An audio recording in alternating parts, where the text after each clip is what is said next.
Hello friends, എല്ലാവർക്കും പുതിയൊരു വീഡിയോയിലേക്ക് സ്വാഗതം.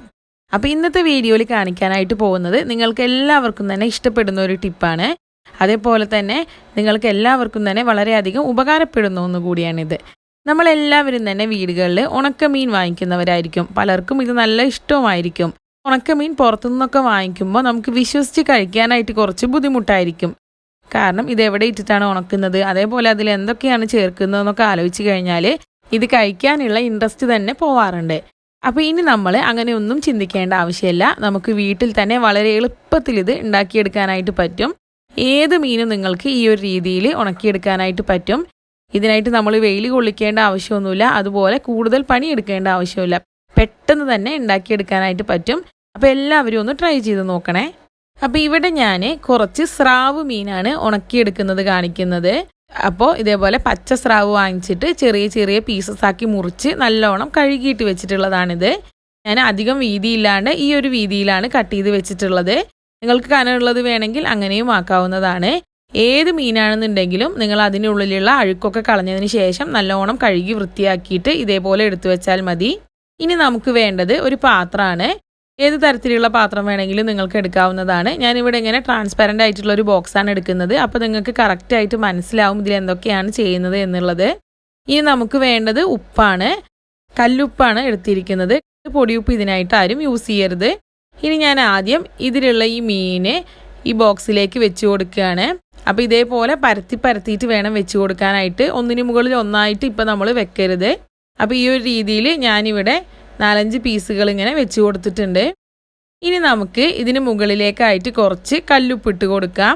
ഇതിൻ്റെ എല്ലാ ഭാഗത്തും ഉപ്പ് എത്തുന്ന രീതിയിൽ ഇങ്ങനെ നിറയെ ഉപ്പിട്ട് കൊടുക്കണം.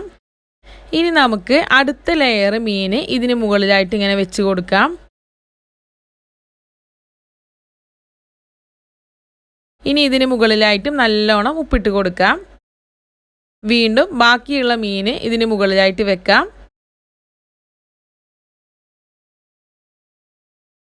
അതിനുശേഷവും മുകളിലൂടെ ഉപ്പ് നല്ല പോലെ ഇങ്ങനെ ഇട്ട് കൊടുക്കാം. ഇപ്പോൾ ഇതിൽ ഞാൻ നിറയെ ഉപ്പിട്ട് വെച്ചിട്ടുണ്ട്.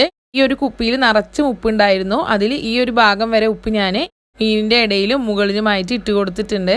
ഇനി നമുക്ക് ഈ പാത്രം അടച്ച് വെക്കാം. ഇങ്ങനെ നമ്മൾ ഒരു ദിവസം മുഴുവനും വെച്ച് കൊടുക്കാം. ഇപ്പോൾ രാവിലെ വെച്ചതാണെന്നുണ്ടെങ്കിൽ പിറ്റേ ദിവസം രാവിലെ വരെ നമുക്ക് വെയിറ്റ് ചെയ്യാം. ഇപ്പോൾ ഇത് പിറ്റേ ദിവസം ആയിട്ടുണ്ട്. അപ്പോൾ ഞാനിത് തുറന്നു നോക്കിയപ്പോൾ ഇതിനകത്ത് നല്ല പോലെ ഇങ്ങനെ വെള്ളം വന്നിട്ടുണ്ട്. ഇതിന് ഏറ്റവും മുകളിലുള്ള കുറച്ച് ഉപ്പുകല്ല് അലിഞ്ഞു പോയിട്ടില്ല, പക്ഷെ ബാക്കിയുള്ള ഒട്ടുമിക്ക ഉപ്പും അലിഞ്ഞു പോയിട്ടുണ്ട്. ഇനി നമുക്കിതിലെ വെള്ളം ഒഴിച്ച് കളയാം. വെള്ളം ഒട്ടുമില്ലാത്ത രീതിയിൽ നല്ല പോലെ വെള്ളം ഒഴിച്ച് കളയാം. നമ്മൾ ചെറുതായിട്ട് ഇങ്ങനെ ചരിച്ച് കൊടുക്കുമ്പോഴേക്കൊന്നും മീൻ താഴോട്ട് വീണ് പോകുന്നില്ല. ഇപ്പം ഞാനിതിലെ വെള്ളം മുഴുവനായിട്ടും കളഞ്ഞെടുത്തിട്ടുണ്ട്. ഇനി നമുക്ക് ഇതിന് മുകളിലൂടെ വീണ്ടും നിറയെ ഉപ്പിട്ട് കൊടുക്കാം. ഇപ്പോൾ ഇതിൻ്റെ മുകൾ ഭാഗം നിറയെ ഞാനിങ്ങനെ ഉപ്പിട്ട് കൊടുത്തിട്ടുണ്ട്. ഇനി നമുക്ക് ഈ പാത്രം അടച്ചിട്ട് ഫ്രിഡ്ജിൽ വെച്ച് സൂക്ഷിക്കാവുന്നതാണ്. ഇനി നമ്മൾ പുറത്ത് വെക്കരുത്, ഫ്രിഡ്ജിൽ തന്നെ വെക്കണം. ഇങ്ങനെ ഫ്രിഡ്ജിൽ നമ്മൾ ഒരു 6-7 ദിവസം വെച്ചതിന് ശേഷം എടുത്തിട്ട് യൂസ് ചെയ്യാവുന്നതാണ്. ഇപ്പോൾ ഇത് ഞാൻ ഫ്രിഡ്ജിൽ വെച്ചിട്ട് 6 ദിവസം കഴിഞ്ഞിട്ടുണ്ട്.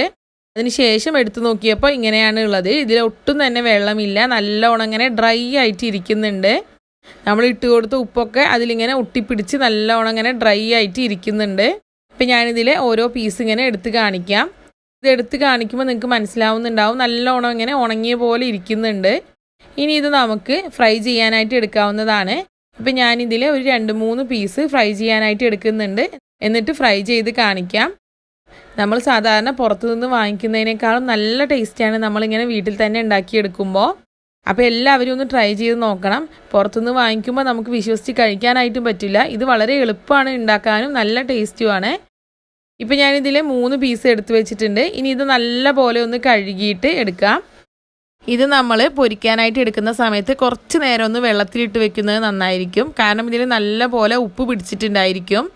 അപ്പോൾ ഇനി ഇതിലെ 3 പീസ് ഞാൻ എടുത്തിട്ട് ഫ്രൈ ചെയ്യുകയാണ്. വേണമെങ്കിൽ കുറച്ച് മഞ്ഞൾപ്പൊടിയും മുളക് പൊടിയൊക്കെ ഇട്ട് മിക്സ് ചെയ്തതിന് ശേഷവും നമുക്ക് ഫ്രൈ ചെയ്തെടുക്കാവുന്നതാണ്. അപ്പോൾ ഇത് ഞാൻ ഫ്രൈ ചെയ്തെടുത്തതാണ്. ജസ്റ്റ് ഇങ്ങനെ പൊട്ടിച്ച് നോക്കുമ്പോൾ തന്നെ നല്ല സോഫ്റ്റ് ആയിട്ടും ഉണ്ട്, അതേപോലെ തന്നെ നല്ല ടേസ്റ്റും ഉണ്ട്.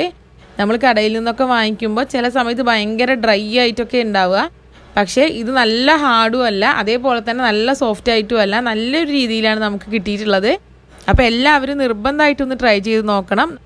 ഒരു പ്രാവശ്യമെങ്കിലും നമ്മളിങ്ങനെ ഒന്ന് ചെയ്ത് നോക്കിയിട്ടുണ്ടെങ്കിൽ പിന്നെ എപ്പോഴും ഇതേപോലെ തന്നെ എല്ലാവരും ചെയ്യുള്ളൂ, പുറത്തുനിന്ന് വാങ്ങിക്കാനായിട്ട് നിൽക്കില്ല. അപ്പോൾ എല്ലാവരും ട്രൈ ചെയ്ത് നോക്കണം. വീഡിയോ ഇഷ്ടപ്പെട്ടിട്ടുണ്ടെങ്കിൽ ലൈക്ക് ചെയ്യാനും ഷെയർ ചെയ്യാനൊന്നും മറക്കരുത്. അപ്പോൾ അടുത്തൊരു നല്ല വീഡിയോ ആയിട്ട് വരുന്നത് വരേക്കും ബായ്. താങ്ക്